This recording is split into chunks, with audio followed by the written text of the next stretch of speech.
If someone tells you that Israel had 12 tribes because Jacob had 12 sons, that sounds simple enough. But then you open the Bible and start comparing the different lists of Israel's tribes, and the problem appears. Joseph was one of Jacob's sons. So why is there often no tribe simply called Joseph? Instead, you find Ephraim and Manasseh, the two sons of Joseph.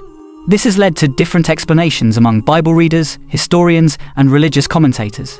Some ask whether Joseph's tribe was somehow removed, while others argue that his inheritance was divided between his two sons. But that creates another question.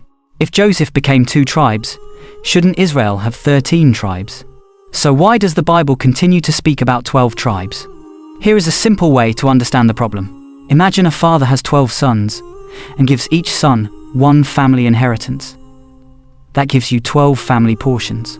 But then imagine that one son's inheritance is passed to his two sons, and each of those sons receives a full family portion.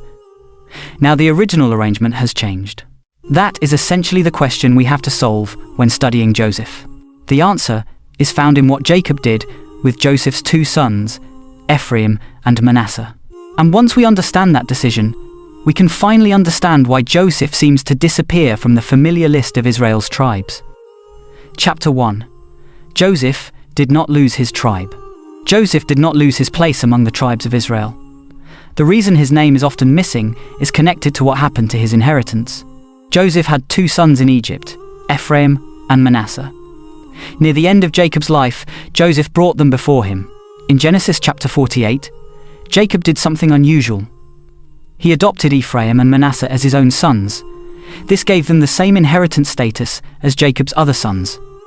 Father, these are my two sons, Ephraim and Manasseh. Bring them to me. They will be mine. Yours, Father? Yes, Ephraim and Manasseh shall be counted as my sons, just as Reuben and Simeon are.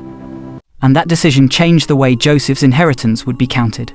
Each of Joseph's sons became the head of a separate tribal group.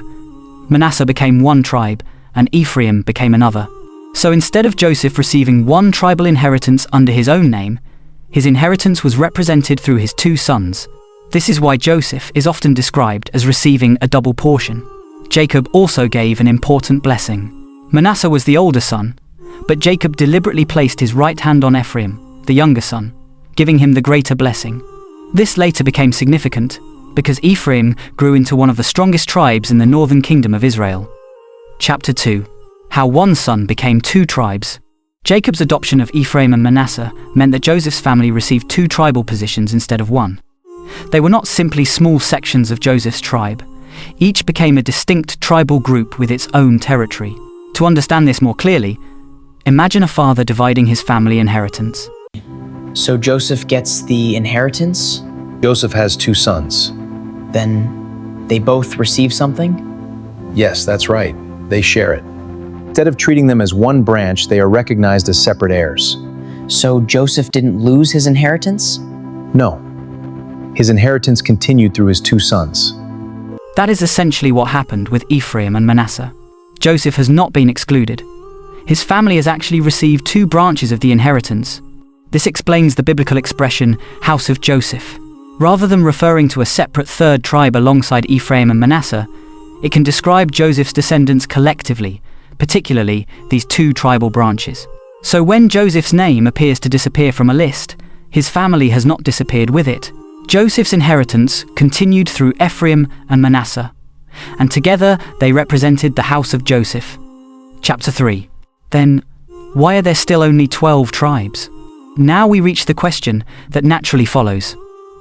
If Joseph's two sons became separate tribes, shouldn't Israel have 13 tribes? The answer is connected to Levi.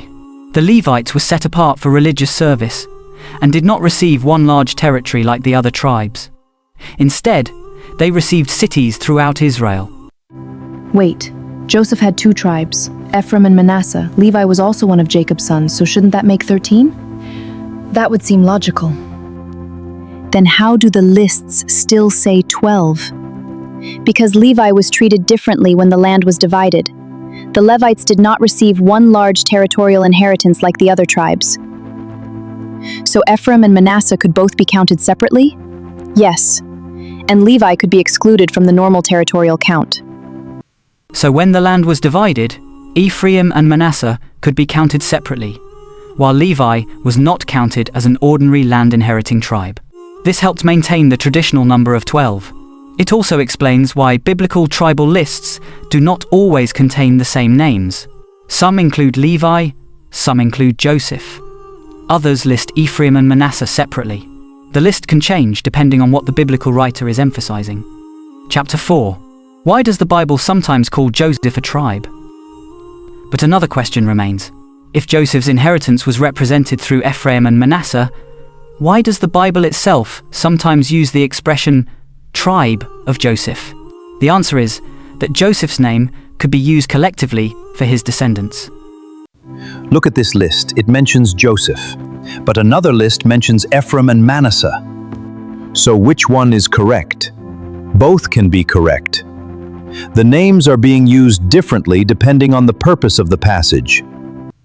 So Joseph can represent his descendants collectively? Exactly.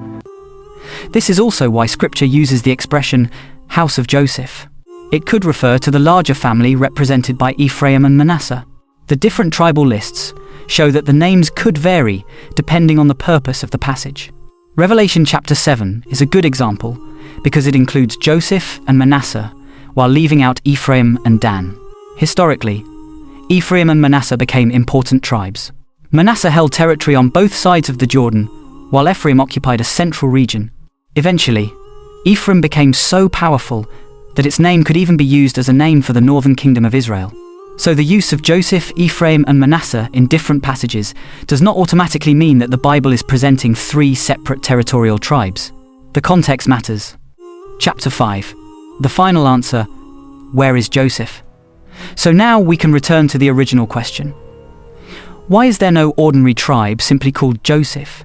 Joseph was not forgotten or removed. His inheritance was carried through his two sons, Ephraim and Manasseh. Jacob adopted them as his own sons and gave each a tribal inheritance. So where is Joseph? He's still there. But I don't see a territory called Joseph. Because Joseph's inheritance was divided between his two sons. Ephraim and Manasseh? Exactly. Two tribal branches from one family. So Joseph didn't disappear? No. His inheritance became two. And that is the key to the entire question. Ephraim became one tribe. Manasseh became another. Together, they represented the house of Joseph. Because Levi did not receive a normal territorial inheritance, the traditional structure of 12 land-inheriting tribes could still be maintained.